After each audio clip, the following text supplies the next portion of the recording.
अस्सलाम वालेकुम, एक बार फिर से वेलकम है आपका मेरे चैनल पे। आज हम बनाएंगे प्लाज़ो पैंट का ये बहुत ही खूबसूरत सा डिज़ाइन। इसके लिए हमने यहाँ अपनी 2 पट्टियाँ ली हैं जिन पे हमने कटवर्क कर लिया है। एक कटवर्क की चौड़ाई हमने 2 इंच ली है और दूसरी पट्टी की 3 इंच ली है। अब हम इसे यहाँ रख करके पेस्ट करके इसको इस तरीके से स्टिच कर लेंगे। चाल इसमें हमें अपने मशीन की छोटी रखनी है और बहुत ही स्मूथली हमने इनके कटवर्क का डिज़ाइन बनाना है।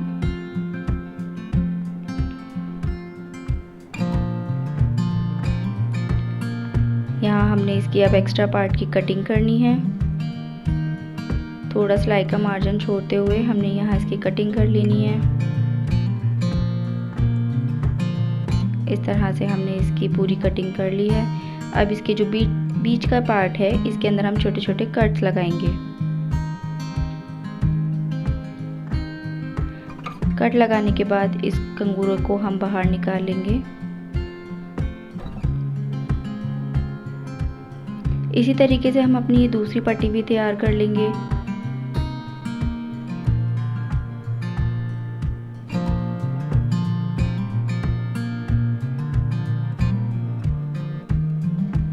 इस तरह से ये हमारी दूसरी पट्टी भी तैयार हो गई है।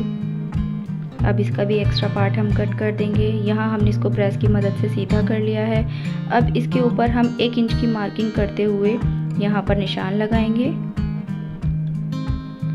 और इसे स्केल की मदद से सीधा कर लेंगे। अब इस 1 इंच की मार्किंग के ऊपर हमें ये दूसरी पट्टी अपनी रख करके स्टिच करनी है। यहाँ हमने इसको सिल लिया है और इसके एक्स्ट्रा पार्ट को हम कट कर देंगे। अब इसके ऊपर हम यहाँ लगाएंगे ये ब्लैक जॉइंटर लेस। इसमें आप ऑफ वाइट ब्लैंक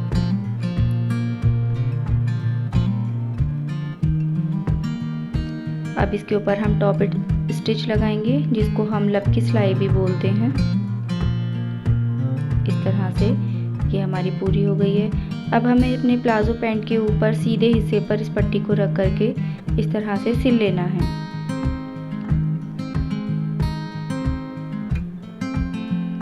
अब इसके ऊपर भी हम यहाँ लब की सिलाई लगाएंगे इस तरह से। अब इसको हम बैक में थोड़ा सा उल्टा करेंगे तकरीबन आधा इंच और इसके ऊपर हम एक पिनटेक्स डालेंगे। इसी तरीके से आधा इंच की गैप पर हम इसमें 3 पिनटेक्स डालेंगे इस तरह से। ये हमारे पिनटेक्स डल गए हैं। अब इसे प्रेस की मदद से हमने सीधा कर लिया है। देखिए कितना खूबसूरत हमारा डिज़ाइन बनके तैयार हो गया है। अब जो भी आपकी पैंट की मोहरी का नाप हो उस हिसाब से आप इसका ढाल दे लें। यहाँ हमारी पैंट बनके तैयार है। तो कैसी लगी आपको मेरी वीडियो प्लीज़ कमेंट में ज़रूर बताएं।